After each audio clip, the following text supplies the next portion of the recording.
பிராமண கிறிஸ்தவர் அப்படின்ற ஒரு அடையாள அது தவறுன்னு தான் சொல்லிட்டு வரேன் நானும். முதல் இந்த படம் எடுக்க வந்தவங்களே கிறிஸ்தவ பிராமண சேவா சமிதின்னு வச்சுருந்தவங்க தான் இதை தயாரிக்கவே வந்தாங்க. அவங்ககிட்டே நான் முதல் சொன்னது அது முதல்ல அதுவே தவறு. நீங்கள் வந்து கிறிஸ்தவர் ஆகிட்டீங்க, அதுக்கப்புறம் எதுக்கு அந்த பிராமண அது இல்லாமல் நீங்கள் பண்ணலாமே, கிறிஸ்தவர்கள்னு சொல்லாமே இல்லை அது வந்து தனியாக வந்து மறுபடியும் நீங்கள் ஒன்று தானே சேர்றீங்க.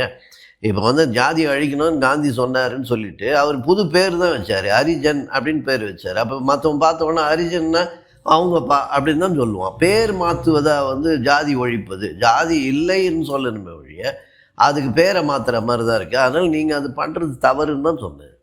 இப்போ ஏன்னா நான் வந்து யாரையும் அவங்கள உயர்த்தி பண்ணுற மாதிரி நான் பண்ணவே இல்லையே.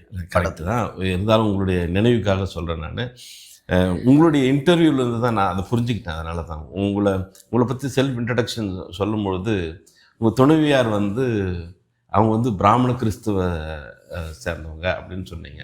இப்போது இந்த அடையாள குறியீடு வந்து இதே போல் திரைப்படத்துலேயும் நம்மளுக்கு வந்துடக்கூடாது அப்படிங்கிறதுக்காக வராது கண்டிப்பாக. ஏன்னா வந்து சாதியம் கூடாதுன்றதை வந்து அந்த கேரக்டரை வச்சே நம்ம பேசுகிற மாதிரி தான் வந்து நிறைய பண்ணிடுவோம்.